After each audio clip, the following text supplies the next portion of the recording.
Bledsoe was arrested. Patrick Montgomery was in court. Jonathan Manapa will stay in federal custody.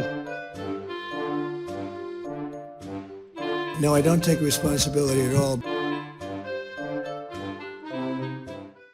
Everyone, welcome to the show. So 45-year-old Florida man and Oath Keepers member David Moerschel was sentenced for crimes he committed at the Capitol. As with the other Oath Keeper sentencing videos, I'm not going to go into all of the details about his words and actions in this segment.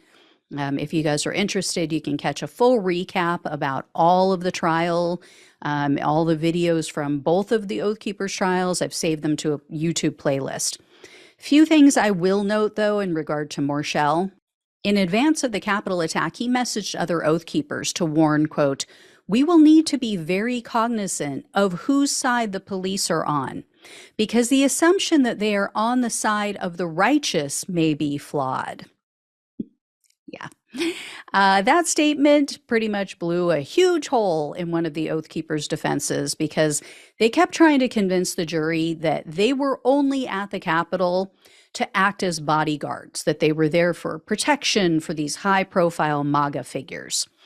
And Moerschel took two weapons with him. He took an AR-15 and a Glock. As with the others, he stored them at a hotel across the river from the Capitol. He didn't take them onto the Capitol grounds, but they were very accessible. He also messaged other Oath Keepers in advance of January 6th, and he explained why they should take weapons to D.C. Moerschel wrote, quote, "In my opinion, any members in D.C. should absolutely have firearms somewhere legally nearby. If all legislative options fail on January 6th, we'll invoke the act probably the same day." So I think he meant to say Trump will invoke the act that same day.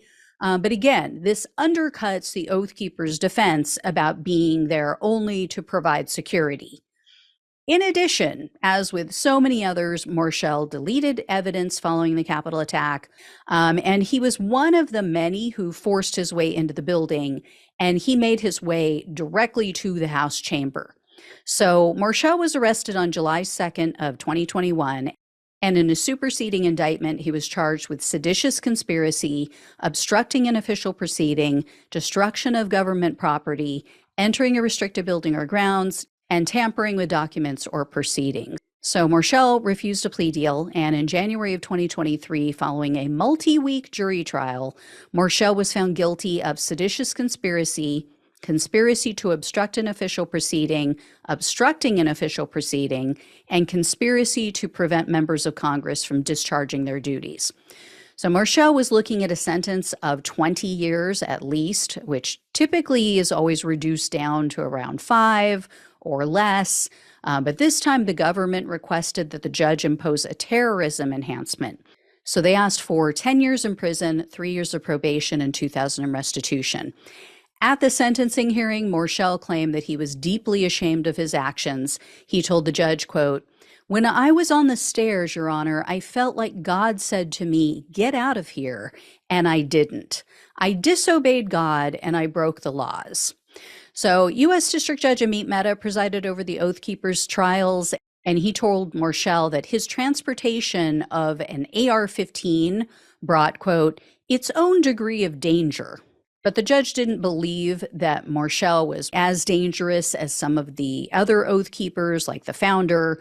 And before handing down his sentence, Judge Mehta said, quote, "Sentencing shouldn't be vengeful. It shouldn't be such that it is unduly harsh simply for the sake of being harsh." So in the end, Moerschel was sentenced to 3 years in prison, 3 years of probation, and $2,000 in restitution. You know, as with others, I think this is a slap in the face to every officer who is injured, every juror who took weeks out of their lives and found this man guilty of seditious conspiracy. That is a very serious crime that deserves a very serious sentence. This is laughable. This is a joke of a sentence. So I don't know what Judge Mehta was thinking.